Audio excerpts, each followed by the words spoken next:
इस समय समझ लीजिए मेरी पूरी दुनिया उजड़ गई है। जो कुछ था सब कुछ मेरे लिए यही था। हाँ, वो मना करते थे कि हम इसके साथ शादी नहीं करेंगे, और कहीं तू कर ले, और कहीं हम हर जगह करवा देंगे, चाहे जितना कुछ देना पड़े लेना पड़े, चाहे हम गिरवी रख दे अपने आप को हम कर देंगे, पर इससे नहीं कर। और मेरी जिद थी, मेरी पसंद थी, मैंने कहा मैं करूंगी तो इससे करूंगी, ना तो मैं किसी से नहीं करूंगी, और मैंने इसे करी। इसी जिद की वजह से आज ये काम हुआ है। मेरे सगे माँ बाप ने, भाइयों ने, चाचाओं ने मिलके मारा है, बताओ। आप सगी माँ ने। आपके हस्बैंड को? हाँ, मैं और ये दोनों वॉशरूम करने गए थे साथ में। बच्चे क्या नाम है आपका? मेरा नाम रिंकी है। हस्बैंड आपके? हाँ जी, वो मेरे हस्बैंड है। अभी दाह संस्कार नहीं किया? क्या चाहते हैं आप लोग? मैं ये चाहती हूँ, मेरे फैमिली ने, मेरे खास माँ बाप ने, भाई बहन ने इसको मिलकर मार दिया है। मैं वही चाहती हूँ, जैसे इसको मारा गया उनको भी फांसी की सजा होनी चाहिए और इसको इंसाफ मिलना चाहिए। नमस्कार जी, मैं हूँ धर्म सोनीपत। लोक शक्ति मीडिया देखने वाले सभी दर्शकों को मेरा हाथ जोड़ राम राम। फिलहाल मैं मौजूद हूँ दिल्ली के मोतीनगर इलाके में, और मेरे पास में परिजन देख रहे हैं कि ससुराल पक्ष ने ही हत्या की है। वैसे ही परिवार के ऑफ कैमरा आरोप हैं, और मैं जनता के सामने परिवार को रूबरू करता हूँ। वो माँ भी बैठी है जिनका बेटा आज इस दुनिया में नहीं है, और वो बहन भी है जिनका हस्बैंड इस दुनिया में नहीं है। साफ साफ इनके कड़वे शब्दों में ये आरोप है परिवार के, और मैं बातचीत करूंगा। बच्चे क्या नाम है आपका? मेरा नाम रिंकी है। हस्बैंड आपके? हाँ जी, वो मेरे हस्बैंड है। अभी दाह संस्कार नहीं किया? क्या चाहते हैं आप लोग? मैं ये चाहती हूँ, मेरे फैमिली ने, मेरे खास माँ बाप ने, भाई बहन ने इसको मिलकर मार दिया है। मैं वही चाहती हूँ, जैसे इसको मारा गया उनको भी फांसी की सजा होनी चाहिए और इसको इंसाफ मिलना चाहिए। तो आपके परिवार में किस किस ने मारा है? मेरे सगे माँ बाप ने, भाइयों ने, चाचाओं ने मिलके मारा है, बताओ। आप सगी माँ ने। आपके हस्बैंड को? हाँ, मैं और ये दोनों वॉशरूम करने गए थे साथ में। क्यों मारा उन्होंने? हम दोनों ने अपनी मर्जी से शादी की थी। आप लोगों ने लव मैरिज किया था? हमारे माँ बाप नाराज थे? नाराज से उन्हें ये अच्छा नहीं लग रहा था कि मतलब मेरे मर्जी से शादी तूने कैसे कर ली। हमने बताया था, ये घर भी गए थे, जब नहीं मान रहे थे तो हमारे पास कोई रास्ता नहीं था, तो हमने यही रास्ता अपनाया साथ रहने के लिए। हमने दोनों ने शादी, अभी शादी का 8-9 महीने हो गए, बताओ। कोई अभी 2-3 महीने तो हुए नहीं है। बीच में स्टार्टिंग में थोड़ी बहुत लड़ाई वड़ाई हुई थी, उसके बाद सब कुछ ठीक हो गया था। गांव में रह रही थी 8-9 महीने से। 8-9 महीने के बाद मैं गांव से यहाँ आई हूँ, 5 महीने हुए यहाँ दिल्ली, गांव कहाँ है आपका? यूपी, उन्ना उन्नाव। राजा बाबू क्या काम करते थे? ये पहले तो कॉस्मेटिक दुकान पे काम करते थे, यही मार्केट में, और अब ये कपड़े की शॉप पे काम कर रहा है। अभी 1 हफ्ता हुआ नहीं, 1 हफ्ता होने वाला है। आप लोग दोनों फर्स्ट टाइम कैसे मिलना हुआ बेटे? फर्स्ट टाइम एक्चुअली हम ना, हमारा घर आमने ही सामने है, तो हम एक ही मोहल्ले में रहते हैं, और उस टाइम हम भी पढ़ने जाते थे, ये भी पढ़ते थे, तो हमारी फ्रेंडली ऐसे ही मोहल्ले में हर कोई बातचीत करता है, किसी को कुछ नहीं समझ आता है। हम ऐसे ही धीरे बोलते बोलते हो गया, हमें क्या पता था ये सब कुछ हो जाएगा। आपने माँ बाप से नहीं बताया कि हम दोनों शादी करना चाहते हैं? हमने उनसे बताया है कि मुझे इससे ही शादी करनी है, मुझे किसी और से नहीं करनी है। माँ बाप का क्या रिस्पॉन्स था? मना करते थे वो? हाँ, वो मना करते थे कि हम इसके साथ शादी नहीं करते, और कहीं तू कर ले, और कहीं हम हर जगह करवा देंगे, चाहे जितना कुछ देना पड़े लेना पड़े, चाहे हम गिरवी रख दे अपने आप को हम कर देंगे, पर इससे नहीं कर। और मेरी जिद थी, मेरी पसंद थी, मैंने कहा मैं करूंगी तो इससे करूंगी, ना तो मैं किसी से नहीं करूंगी, और मैंने इसे करी। इसी जिद की वजह से आज ये काम हुआ है।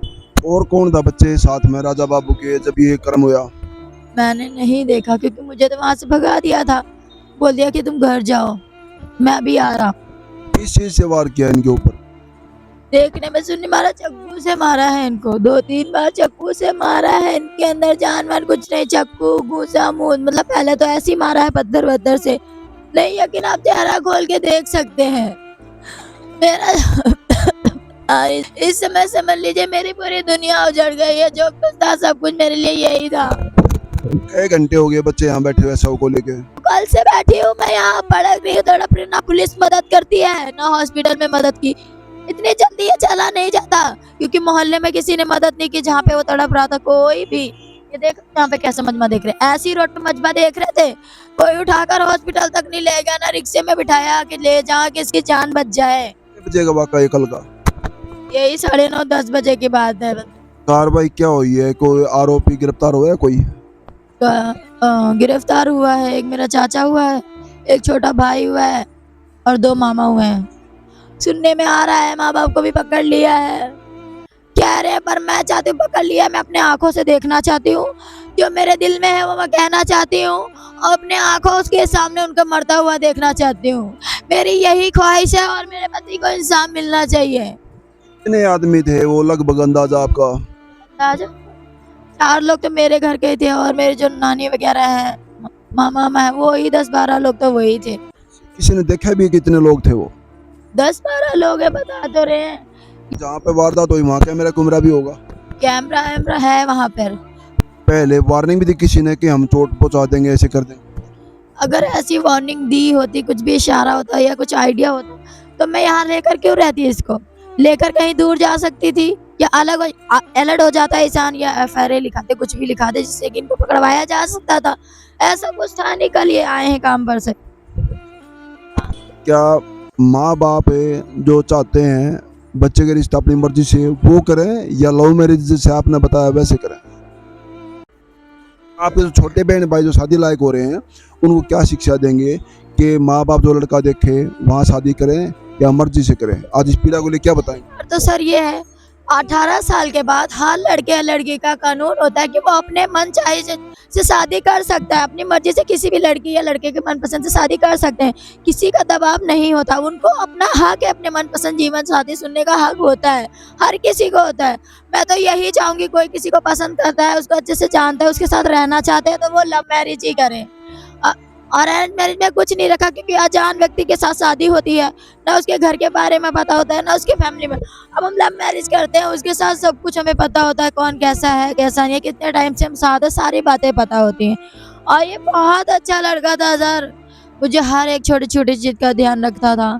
इतने दिनों में मुझे अपने माँ बाप की कमी महसूस नहीं होने दी, और मुझे वहाँ डांट के बोला है कि तुम घर जाओ, तुम्हें गंदी नजरों से सब देखेंगे, इसलिए मैं वहाँ से हट गई हूँ, तब ये काम हो गया है।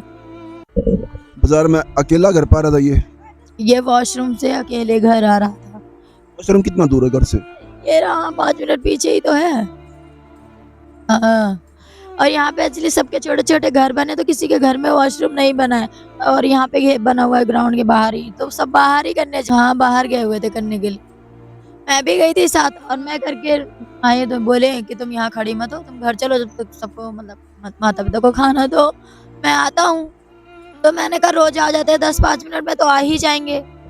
तो मैं खाना निकाल कर दिया, 2 लोग ऊपर रूम में खाना खाने गए, जब तक ये छोटी लड़की दौड़ती दौड़ती आई है कि मामी, ये इनकी भांजी है, मेरी भी भांजी लगती है, इनकी बहन, कहने लगी मामा को मारे। तब खून वून कुछ नहीं हुआ था सर, सिर्फ कॉलर पकड़ रखा था, ऐसे पकड़ रखा था, मार रहे थे, थप्पड़ मार रहे थे। चाहते तो वहाँ मोहल्ले वाले बचा सकते थे, सब कुछ कर सकते। इंसान किस लिए होता है? एक दूसरे की मदद करने के लिए होता है ना। आप क्यों आए हो? इंसाफ दिलाओगे, कुछ मदद करोगे, इसलिए आए हो ना। तो समझ सकते होगे मेरा क्या, मेरे पे बीत रही है क्या, इन पे बीत रही होगी। इकलौती घर की थी, सबसे बड़ा ये घर का था, बड़ी मैं थी घर की। बताइए कितने बहन भाई हैं राजा बाबू? 3 बहन भाई हैं, 3 भाई हैं, ये बहन है, ये माँ है इसकी, 2 भाई हैं, एक 18 साल का, एक 15 साल का है, और एक मेरे ससुर है, वो छोटी सी दुकान लगाते हैं। बताइए बड़ा बड़ा राजा बाबू था? बड़े यही थे, यही काम करते थे, यही घर का खर्चा चलाते थे। बताइए आप मायके में कितने बहन भाई है बेटे? मैं भी 3 बहन भाई है, 2 भाई थे, मैं अकेली थी। कि हमारे उच्च अधिकारी पुलिस के प्रशासन के आपकी बात सुने, क्या बोलेंगे, उनसे क्या विनती करेंगे? मैं तो यही विनती करती हूँ, जिन जिन लोगों ने मेरे पति को मारा है उनको फांसी होनी चाहिए, और मेरे पति को इंसाफ मिलना चाहिए। उनकी बॉडी मुझे यही देखनी है, जब वो बॉडी यहाँ आएगी तब मैं इसको जाने दूंगी, और इसके साथ ही मैं जाऊंगी, क्योंकि मुझे जीने का तो कोई हक है ही नहीं अब। और किसी चीज के सहारे में जूझूंगी, कोई इसकी चीज की निशानी भी नहीं है जो मेरे पास हो, तो मैं इसके सहारे जीऊंगी। ये सारे कब तक जीऊंगे? ये बूढ़े हो चुके हैं, जब तक जिंदा है तब तक अपने पास रखेंगे, चले जाएंगे तो कौन पीछे से ध्यान रखेगा? ये तो इसकी शादी हो रखी, अपने ससुराल चले जाएंगे, बचे वो देवर अपनी शादी करके अलग दुनिया बसा लेंगे, तो धक्के मार के मुझे तो घर से ही निकाल दिया जाएगा ना। तो मैं ये चाहती हूँ कि मुझे सुविधा दी जाए कि ऐसा कुछ हो जाएगा तो मुझे कहीं निकाला नहीं जाएगा, उसी घर में रखा जाएगा, पीछे से ध्यान दिया जाएगा, मेरे को रोड पे धक्का नहीं खाना पड़ेगा। मैं यही चाहती हूँ कि इंसाफ मुझे मिले। जिन जिन लोगों ने मेरे पति को मारा है बेरहमी से, उनको फांसी की सजा होनी चाहिए। आपसे रिक्वेस्ट है कि मेरी इतनी मदद करें। कम से कम 10-12 लोगों को मैं आए हैं, सारी वीडियो बना के लेके कैमरे वाले आए। आप लोग 6-7 लोगों में कोई एक जना तो मेरी मदद करो प्लीज। आप लोग अपनी बेटी का दर्द समझते होंगे ना, तो करेंगे। एक माँ और एक बेटी के समान नजरिए से देखिए। मैं भी आपकी एक बेटी की तरह होंगी कि नहीं हूँ आपकी बेटी की तरह। आपको देखकर तरस नहीं आ रहा होगा। दौड़ते दौड़ते गई हूँ उसकी जान बचाने के लिए, पुलिस स्टेशन भागते भागते गिरते गिरते गई हूँ। वहाँ पे पुलिस वाले बोलते चिल्लाने से कुछ नहीं होगा, मार थोड़ी ना देंगे, मार थोड़ी देंगे। जब मार दिया सब कुछ हो गया तब पुलिस पहुंची है। बताओ ऐसी पुलिस, ऐसा क्या, ऐसी पुलिस का क्या? पुलिस किस लिए होती है कि कहीं पे कुछ हो रहा, बचाव बचाव कर सके, किसी सुरक्षित रख सके इंसान को, इसलिए होती है। और डॉक्टर किस लिए होता है कि इंसान को बचा सके। और वहाँ हॉस्पिटल ले जाया गया तो डॉक्टर बोलते हैं कि पहले FIR लिखो, पहले पुलिस के बुलाओ, फिर ये अंदर बॉडी जाएगी। पहले इसका इलाज शुरू करवा देते तो क्या पता ये आज हमारे बीच होता कि नहीं होता, बच जाता, थोड़ा बहुत तो जान होगी वहां तक। इमरजेंसी इलाज होता है ना। अब मैं वहां अंदर जब पुलिस आई है, जब इसने सांस वहां तोड़ दी है, तब अंदर ले जाके कह रहे हैं ट्रीटमेंट हो रहा है, अभी ठीक हो जाएगा, अभी ठीक हो जाएगा। उसको फिर पैक करके बोलते हैं जाइए इसको यहाँ से ले जाइए, अभी इस में नहीं रहा। पति का शव रखने का गुड़िया का मेन मकसद क्या है? आरोपियों की गिरफ्तारी चाहते हैं या कुछ और बताना चाहेंगे आप लोग? जो भी था मैंने सब कुछ आपको बता दिया। मेरी जिंदगी, मेरी खुशी, सब कुछ, मेरा संसार यही था। मैं इसके लिए जीती थी, इसके लिए समझती थी, इसके लिए हंसती थी, सब कुछ करती थी। अब ये तो इस दुनिया से जा रहा है तो मैं किसके लिए रहूंगी बताइए आप। इंसाफ चाहिए मुझे। जिन जिन लोगों ने मारा उनको मैं मरा हुआ देखना चाहती हूँ। उनको फांसी होनी चाहिए। ऐसे क्राइम जो करता है उसको फांसी की सजा होती है ना, सीधा फांसी भी होना चाहिए। सारे के सारे सबने मिलकर मारा है, सबने। सबसे पहले तो मेरी माँ को मारी है, फिर मेरे बाप को मारी है, फिर दोनों भाइयों को मारी है, फिर एक एक कर मेरे मामा मामी जो भी है उनको सबको मारी है। आज जो है एक लड़की मेरे साथ हुआ है, ऐसा किसी और लड़की के साथ ना हो। ऐसा आप लोग कानून बनाइए, ऐसी मतलब सेफ्टी कीजिए कि आज ऐसे मैं तड़प रही हूँ, रो रही हूँ, ऐसे एक माँ तड़प रही है, ऐसे कोई और ना तड़पे। किसी और के साथ ना, किसी और का प्यार ऐसे ना उजड़े, ऐसे किसी की मांग ना उजड़े। बताओ मुझे कल इतना सामान दिला के लाया, बाजार घुमा के लाया है, चूड़ी लेके मेरे लिए आया है, फ्रूट लेके आया है कि तुम खाओगे। बताओ तू रोटी नहीं खाई, पानी तक दोनों ने साथ नहीं पिया है। कल से ऐसे ही तड़प रही हूँ, ऐसे दुआ मांग रही हूँ कि ठीक हो जाए, ठीक हो जाए, पर उनका नाम नहीं। इसको देख कर तो मेरा अंदर बस यही हो रहा है कि मैं मर जाऊं, मुझे जीने का कोई हक नहीं। जब मैं इसे बचा नहीं पाई तो मुझे भी जीने का कोई हक नहीं है। आज पूरी कोशिश की इनको बचाने की, मेरा इसमें कोई हाथ नहीं, मैं उनको कुछ नहीं करा। मुझे कोई आइडिया नहीं था, अगर मुझे कुछ भी होता तो मैं उसको नहीं जाने देती। कैसे भी करके अपने आदमी को मैं अपने घर पे रोकती कि नहीं जाओ। आज एक लड़की पति के शव को रोक के बैठी है और इंसाफ मांग रही है और बता रही है उन लोगों को गिरफ्तार किया जाए, कानूनी कार्रवाई कड़ी से कड़ी होनी चाहिए। इस मीडिया किसी बात की पुष्टि नहीं करती है।